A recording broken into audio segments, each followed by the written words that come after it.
Good afternoon, everyone. I'm Cheshire Public School Superintendent Dr. Jeff Solon, and it's my pleasure to welcome you here to Highland Elementary School this afternoon for the Governor's Back to School Roundtable discussion. Across Connecticut, parents, students, and educators share a common goal of bringing all students safely back to school all day, every day. Today's roundtable discussion will feature various experts from across our state who will share their perspective on how to accomplish this goal in the face of a global pandemic. Before we dive into discussion, I have the distinct honor of welcoming our honored guests and panel members. First, I'd like to welcome our special guests, Representative Liz Linehan, representing Cheshire, Southington, and Wallingford, Representative Leslie Zupkis, representing Bethany, Cheshire, and Prospect, State Senator Tony Wong, the ranking member of the Public Health Committee, and Glenn Lungarini, representing the Connecticut Association of Schools and CIAC, and finally our Cheshire Town Manager, Mr. Sean Kimball. Thank you all for attending this afternoon. Now for our members of the panel, if you could please raise your hand as I introduce you. Dr. Deidre S. Gifford, the Commissioner of Department of Public Health. Dr. Charlene Russell Tucker, Commissioner of Education. Kate Diaz, President of the Connecticut Education Association. Dr. Fran Rabinowitz, Executive Director of the Connecticut Association of Public School Superintendents. Mr. Don Harris, Executive Board of Connecticut Association of Boards of Education, State Board of Education member, and Bloomfield Board of Education President, and taking home the honor for most titles on the dais, I think. Dr. Verna Ruffin, the Superintendent of the Waterbury Public Schools. Diana Burns, Principal of our own Chapman Elementary School and member of the Connecticut Association of Schools of Elementary Board of Control. Maura Esposito, the Director of Public Health for the Chespercott Public Health District. Leanne Arroyo, Director of Health for the City of Hartford. David Dennehy, the Connecticut Association of Athletic Directors and Athletic Director at St. Paul High School in Bristol. Deb Petruzzulo, President of the Connecticut High School Coaches Association and former head coach at Middletown High School. And our final member of the panel, I welcome the Honorable Governor of the State of Connecticut, Mr. Ned Lamont, to make an opening statement. Mr. Lamont? I think my opening statement is that I'm here to listen. I'm here in Cheshire, Jeff, because you guys have done it right since the very beginning. You were able to get your schools open last September when the infection rate was not easy. And you kept your schools open for in-person learning. And your school's going to be opening right here, I think, in about a week, I was told. And I see what's going on in Georgia. I see what's going on in Florida. I see what's going on in Texas. I see a lot of kids being sent home in quarantine, not having a chance to be in the classroom. And I'm here to listen to how we can best keep our schools open, kids in the classroom. Thank you so much, Governor. I appreciate that. This afternoon, I'll be asking a series of questions over the next half hour or so. I'll direct each question to a member or a respective commissioner and follow up with other members of our panel to provide their perspective. At the conclusion of our conversation, I'll join the panel to be able to be available for media for questions or comments. So to kick off this afternoon's conversation, I have a question for you, Dr. Russell Tucker. After students, families, and educators experienced a school year like no other, full of different learning models, many students experienced unprecedented social isolation. What is the Connecticut State Department of Education doing to support school districts regarding the mental health needs of students and staff? Thank you, Jeff, and thank you for not only hosting us, but for all the work that you've been doing. Superintendents, you have a big job to do, and so thank you for supporting our students, our families, and certainly our educators. And thank you for the question. We certainly recognize the social isolation that has occurred with students is something that we need to pay very close attention to. We've heard from educators, we've heard from families, and we've heard from the students themselves that addressing social, emotional, and mental health needs is a priority that we should be paying attention to. And so as a department, the issue of social, emotional well-being is not new to us. Certainly something that we've been working on, and this pandemic has allowed us to really step up our game in terms of addressing that issue. And so we've used resources that's provided to us to procure an assessment, a social emotional assessment that will be used by teachers. It's offered free to all our districts, that can be used by teachers to identify strengths and the instructional needs of our students, to make sure that they can be supported, they feel connected to schools, they're confident, successful, and that they're engaged in learning. So one of the things I know folks have heard me say is that I do have a big, audacious goal, and that is to make sure every single school in our state has the behavioral health and mental health supports that they need. That may be the hiring of staff that may need there, or it may be partnerships with our behavioral health partners or school-based health centers to make sure that need is addressed in each school as needed, so families can feel secure that there's supports there for the students, and our educators also can also take advantage of those needs. So we'll continue to listen. We did a survey of our districts just to find out where the needs are, so that we can step in and supplement as needed to support the entire school community. Thank you so much for that. Mr. Harris, would you care to elaborate on that? I would just say that the commissioner handled it incredibly well. I would say that for many years now, I've been involved in social and emotional development and of our students and of our teachers and all of our school staff. And what I would say to you is simply, social and emotional development is the foundation for academic growth. If we want students to learn and learn well, they have to feel safe. They have to know that we honor their feelings, and for teachers and school staff and families, it is incredibly important. It is the foundation, and I'm happy about that audacious goal of having the mental health and student support personnel in all the districts. And thankfully, we do have ESSER dollars now that we can begin to have adequate student support services in every school district in the state. Thank you, Dr. Rabinowitz. Mr. Harris, anything from the State Board of Ed side? Just nothing more than to reiterate what my two colleagues have already stated, but I would take Fran's comments just a little further. And the social emotional is so important that it's going to lead to a foundation of educational success for our students. But I think it's incredibly important that we continue to try to stay together. And what our decision-making needs to be all on one accord. So for keeping the kids in mind as our number one priority, and we will get through this pandemic. Thank you so much, Mr. Harris. The next question is for Dr. Gifford.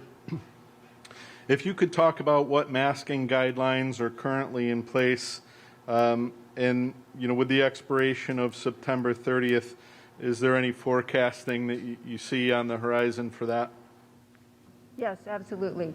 So under an executive order from the governor, there is an order from the commissioner of the Department of Public Health for universal indoor masking in certain locations. That includes, as you know, school buildings. It also includes public transportation, including school buses, and healthcare facilities. That executive order currently goes through September the 30th, and the governor has announced that he will be leaving that executive order in place through the 30th of September. What happens after the 30th, I think, depends on what happens with our cases in the state of Connecticut. We are seeing lots of COVID around the country, and we are seeing that in schools, as the governor alluded to. I'm getting some feedback here. There we go. As the governor alluded to, in schools where masks were not required at the beginning of the school year, and there was lots of COVID in the community, we've seen very significant disruptions to in-person learning. Along with my partner, Commissioner Russell Tucker, and the governor, and a lot of people in the educational community, we have been working very hard to ensure a safe in-person learning experience for students starting out the school year. That's been the governor's priority since the pandemic began, and I know the priority of a lot of parents and families and educators as well. So we'll keep on watching the numbers and adjust mitigation strategies as the conditions merit. Thank you very much. Dr. Ruffin, Dr. Rabinowitz talked about federal funding being available. Can you talk a little bit about, from your perspective as a superintendent, the funding you received and what initiatives might be underway in your district? Yes, thank you. We were very pleased for the ARP ESSER funds that we've recently received for Waterbury. That is approximately $89 million. We've taken it very seriously to respond to all 5 priorities. The student supports, of course, the family and community connections. We've paid very close attention to the social and emotional, that we have built in additional resources for our district and for our students and families and our staff. We've also been very aware of the technological advances that we have made after March 13th of 2020, and we've expanded on that, and it is our desire to continue to provide those supports for students and families and our teachers and staff to deliver, because we believe that the future of the remote learning and learning virtually allows to meet the learning styles of all of our students. So we expect that when our students are in person beginning on Monday, those technological advancements are going to be occurring in the classroom in person with teachers and students interacting. Additionally, for the operations, where we can pay attention to the ventilation in a number of our schools that are not air conditioned, to be able to provide it, not just because we want to provide air conditioning, but to provide that quality of an instructional environment that is most conducive to students to learn inside our buildings. So we are very excited about that. We're excited about pouring into our students and our teachers and our faculty and staff in a meaningful way so it could make a difference in all the lives of our children. So we're grateful for that, and we have a very strong plan to address all 5 priorities. Thank you so much for sharing that. I know that, you know, our goal in Cheshire was to what we call bounce forward, and it sounds very familiar, you know, in terms of what you're doing, that post-pandemic, post-funding, we want to leave the district in better shape than pre-pandemic if we can, by making enhancements, you know, to our school system and providing unique resources. Ms. Burns, Principal Burns, anything you want to elaborate there in terms of the strategies that, you know, you're employing? Sure. You know, here in Cheshire, I think we're really excited about the ESSER funds as well, and have already started to put them to good use. We were able to offer students that were working remotely a good part of last year a summer transition program to really aid in their transition back into school this year. We were really successful in getting a lot of remote students to come back in person, which was our goal, because we really value and know how meaningful in-person learning really is. So we're excited because we just get to better our best, and certainly that funding really helps us be able to do that. So we thank you for supporting public schools in that way. Thank you. There's no question across Connecticut and hopefully even nationally, there was incredible adoration for the teachers and the role that they played in keeping education accessible to our students and connecting with kids however they could. Ms. Diaz, if you could talk a little bit about, you know, the perspective of our teachers across the state as they return to school this year. Thank you for the question. This is my favorite question to talk about is teachers. I've been across the state so far as schools opening. I was in Old Saybrook this morning welcoming new teachers, Granby, We've been down to Stanford welcoming 160 new teachers. So it is a busy, busy time in education. But as we go to all of these schools and we visit and we touch base, the consistent message across the board is, let's get going. You know, there's such an eagerness and enthusiasm among teachers to do whatever it takes to make this school year really work for students. They're willing to make sacrifices of their own time and resources to make sure that kids come back to places they can feel safe, they can feel supported, they can feel loved. We've seen additional staff added in spaces to support the social emotional learning. When I was in Windsor, they have started a tiered intervention program around social and emotional learning. So there's a lot of thought going into what can we do to make kids feel safe, secure, and ready to learn. Because I think we all recognize that the social and emotional is a component of what we want. It's a foundation, but we also really want to get kids in the classroom and excited. And, you know, I'm a math teacher by trade, so my job is to make people enthusiastic about the quadratic formula. Not an easy task, but let me tell you, I have a few songs, a few tricks. This is what teachers do. So I think that what you all should know is that teachers are ready. These are really rock-solid professionals who are trained to navigate the uncharted waters of recovering from a pandemic. They showed their tenacity and perseverance in the last year, and I expect nothing less of the coming year. I think you're going to see amazing things, the technology we've learned. I think back to the fact a year and a half ago, I'd never heard of Google Meet. And then my entire life became centered around a Google Classroom. So our ability to adjust, reflect, and respond is what makes teachers in the state of Connecticut truly exceptional. And I think that's what you have set before you. So I'm very excited for this school year. Thank you so much. And, you know, it's great because we see that same enthusiasm from our teachers. And I know that's universal, just the excitement of getting back into school with all of our students. This is a really uplifting time of year for everybody who works in education. Dr. Gifford, if you could talk a little bit about the protocol for vaccination of staff and students and what's mandatory and for whom, that would be helpful. Sure. I will tag team with my partner from the Department of Education. There's no COVID vaccination mandate for students. I just want to make that clear. The governor did sign an executive order regarding teachers and staff in schools, requiring vaccination by a date in September 27th. Thank you. There is a possibility for an exemption for a medical reason provided by a medical provider, or an exemption for a sincerely held religious belief. Those are the two options for an exemption.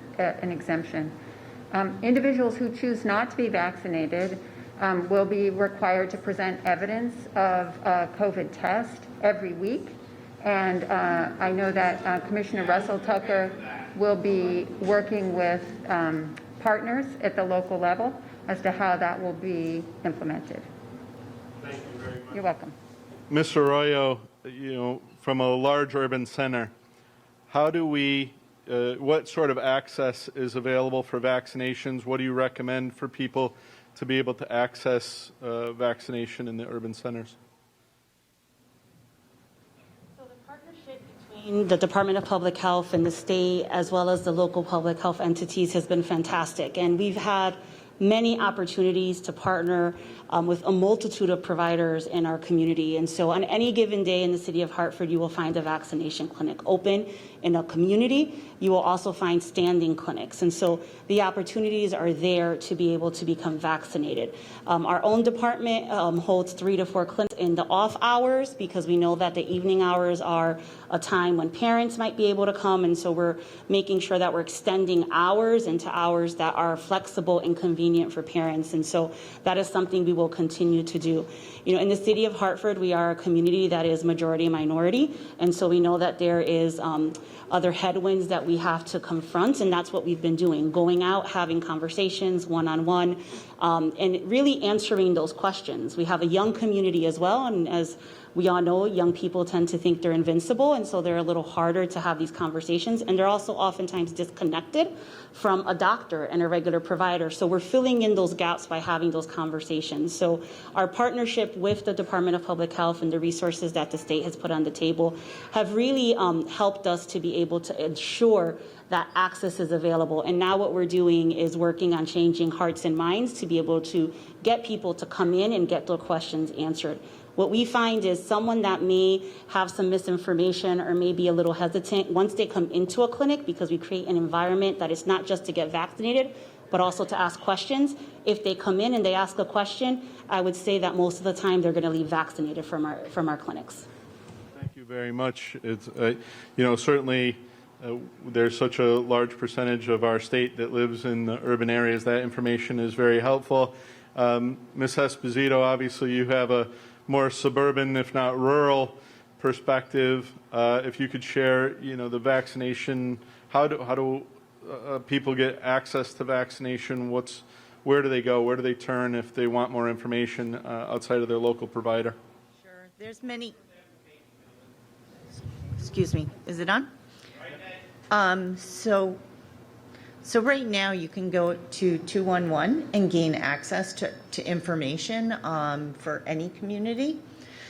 Here at Chespercott, we have it on our website, but we partner a lot with our school systems. We are actually just finishing up this week as our back to school vaccination programs. We did the first week of September. We advertised that throughout social media, our website, on local papers. We will do anybody. It does not just for students. So we did our first dose, and this week we're doing our second dose. The last 2 days we've been outside in this lovely heat, giving people vaccinations, and we are seeing lots of first-timers coming through our second dose clinics. And tomorrow we will be doing the Cheshire community right at Cheshire High School as a drive-through community. So, and that's at what, 6 o'clock? From 4 to 4 to 6, 6. we try to do it so parents can easily access that if they want to bring their children. Thank you so much. And I know, if you are looking for vaccination access, it's as simple as just Googling where to be vaccinated in Connecticut, and a number of resources pop up. I know that, a lot of families across Connecticut are really eager, particularly to get back to fall sports without a season last year. Mr. Dennehy, could you talk a little bit about, from the athletic director's perspective, what are athletic directors across Connecticut doing to prepare, and what, sort of protocols are in place for sports this year? Yes, thank you for the question.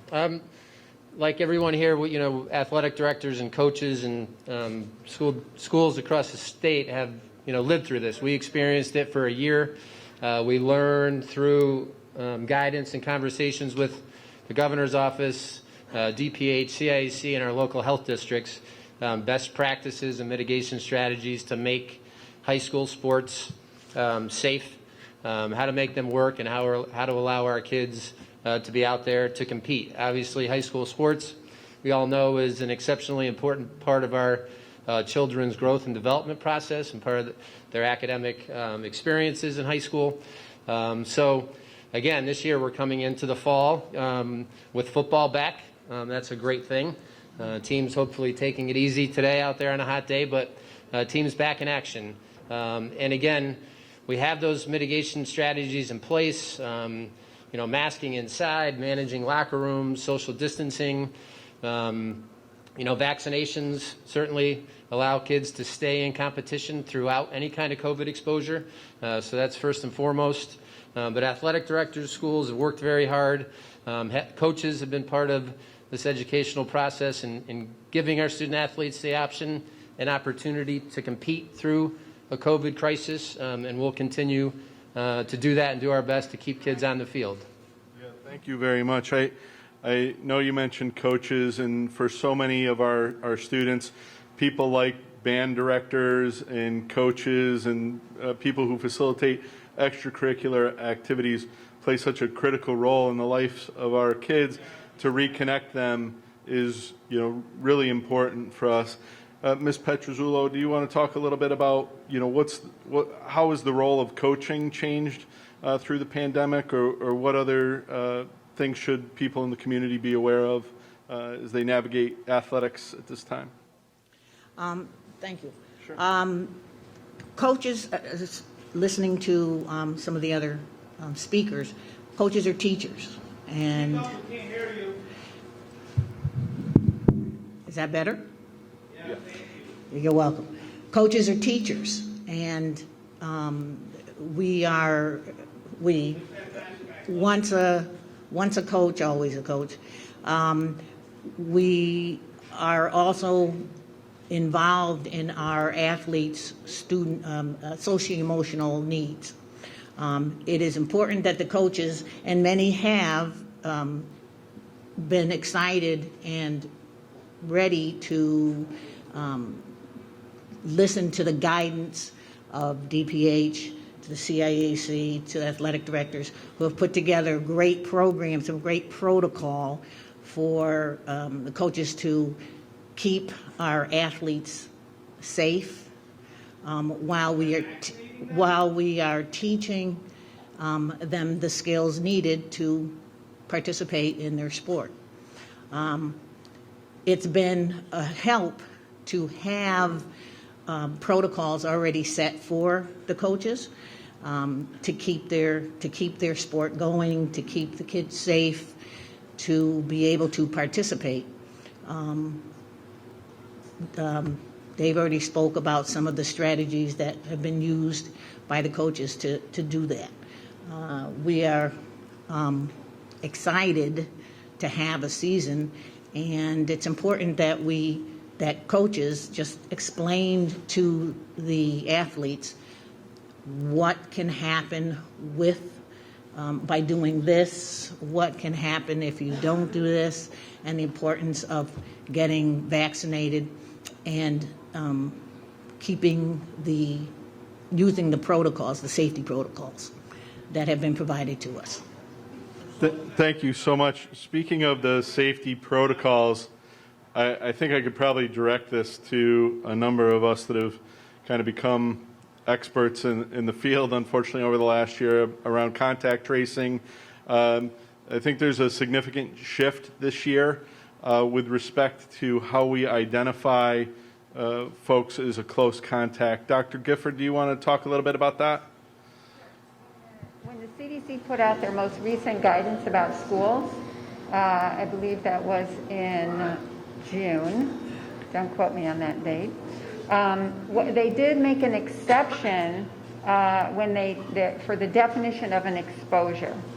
And what that means is that for students who are in a classroom wearing a mask and 3 feet apart from their fellow students, if someone in that classroom does test positive for COVID, then those students will not be counted as a contact.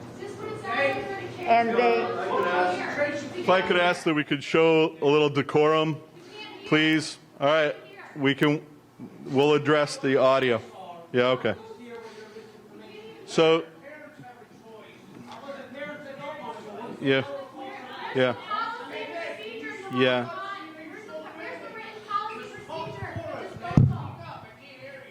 Yeah. So, yeah. Okay. So if this is a reflection of how we can't have a civil dialogue with you. Yeah. Okay. All right. So, all right. So I'll respond to that. My own question here by indicating that last year, when a student was within 6 feet of a positive case, they had, for a cumulative 15 minutes, they were required to be quarantined. And at this point, the CDC has reduced in the classroom environment only to 3 feet. At this point, I've covered the questions I had for our panel. I definitely want to, I know that a number of people across Connecticut want to hear what you've had to share today. And I certainly appreciate you carving out time to be here so that, you know, people beyond this room could hear what the, you know, the important information that you're sharing. So with that, I would just like to close and offer if anybody would like to make a final statement, or just thank you and open it to the media. So at this point, I'm happy to, if there are any questions for the media, we could take those after the fact. Thank you so much for attending today. Thank you.